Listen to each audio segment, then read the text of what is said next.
Praise the Lord. मेरे प्रिय, परमेश्वर का वचन बाइबल हमें यह बताती है, रोमियो 8:2 में ऐसा लिखा हुआ है, क्योंकि जीवन की आत्मा की व्यवस्था ने मसीह यीशु में मुझे पाप की और मृत्यु की व्यवस्था से स्वतंत्र कर दिया। आमीन।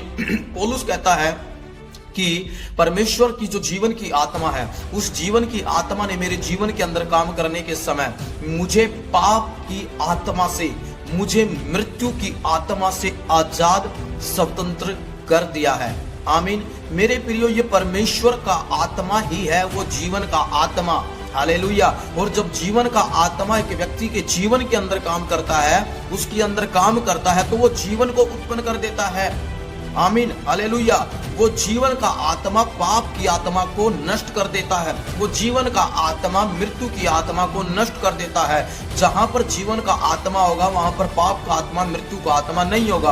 और बाइबल कहती है यीशु के बारे में, उसमें जीवन था और वो जीवन मनुष्यों की ज्योति था। आमीन। हालेलुया। और यीशु के अंदर जीवन है, यीशु के अंदर जीवन का आत्मा है। इसकी वजह से यीशु मसीह के अंदर मृत्यु और पाप का आत्मा वास नहीं कर सकता था, उसका अधिकार नहीं था। आज हमारे अंदर ये जीवन का आत्मा होना जरूरी है। जब जीवन का आत्मा हमारे अंदर होगा, मृत्यु का आत्मा, पाप का आत्मा हमारे अंदर काम नहीं कर सकता।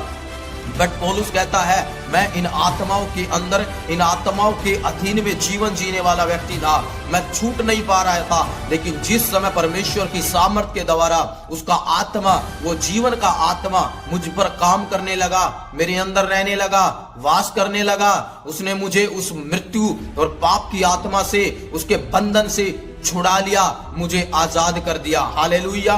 पाप की आत्मा की व्यवस्था, मृत्यु की आत्मा की व्यवस्था से जीवन की आत्मा की व्यवस्था के द्वारा एक छुटकारा मिला है। आमीन। हालेलुया। आज हमें प्रार्थना करने की जरूरत है। जहां जहां जब जब किसी के जीवन के अंदर जीवन का आत्मा काम करेगा, मृत्यु का आत्मा वहां से चला जाएगा। बाइबल के अंदर ऐसा लिखा है, यह हिजकियेल 37 अध्याय के अंदर, कि सूखी हड्डियों की एक तराई के अंदर, वहां पर जहां सिर्फ मृत्यु और मृत्यु दिखाई देती है, बाइबल में परमेश्वर में वचन में ऐसा लिखा है, यह हिजकियेल यहोवा की आत्मा में होकर के भविष्यवाणी करता है। और जब उन हड्डियों के अंदर जीवन का आत्मा समाया, उनमें मांस चढ़ने लगा, उनमें नसें उत्पन्न हुई, उनमें लहू आना शुरू हुआ और वो जी उठे थे। बाइबल कहती हुए एक बड़ी सेना तैयार हो गई। उनमें तो मृत्यु थी, वो मृत्यु के समान मृतक पड़े हुए थे। लेकिन बाइबल का वचन ये कहता है, जब परमेश्वर की सामर्थ के द्वारा जीवन के आत्मा ने उधर काम किया, जीवन का आत्मा वहां आया, उस समय मृत्यु का आत्मा उस तराई में से चला गया,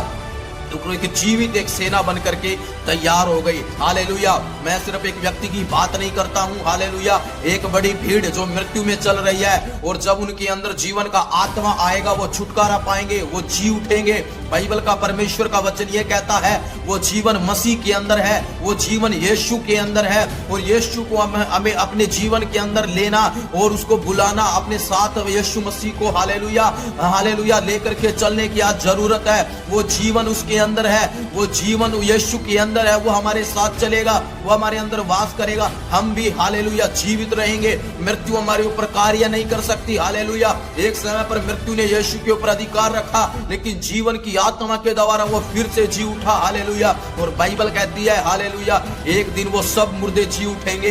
हालेलुया। जो यीशु के ऊपर विश्वास करते हैं, क्योंकि एक समय और आएगा जब उनके अंदर वो जीवन का आत्मा दोबारा डाला जाएगा, वो भेजा जाएगा। हालेलुया। ये जीवन का आत्मा ही आपको आजाद कर सकता है, छुटकारा दे सकता है, स्वतंत्र कर सकता है। और ये सिर्फ और सिर्फ आत्मा यहोवा की ओर से दिया जाता है, यहोवा की ओर से मिलता है, परमेश्वर की ओर से हम इसे प्राप्त कर सकते हैं। हालेलुया। आज हमें प्रार्थना करने की जरूरत है, परमेश्वर की ओर से ये जीवन का आत्मा तुम्हारे शरीरों में वास करे। जब तुम्हारे शरीरों में ये जीवन का आत्मा काम करेगा, तुम्हारे शरीर के अंग अंग के अंदर हर पाप का स्वभाव यीशु के लहू की सामर्थ के द्वारा, जीवन की आत्मा के द्वारा चला जाएगा, निकल जाएगा, छुटकारा पाएगा। हालेलुया। पवित्र आत्मा का कार्य तुम्हारे जीवन के अंदर होगा, और जीवन की आत्मा की सामर्थ के द्वारा तुम जी उठोगे।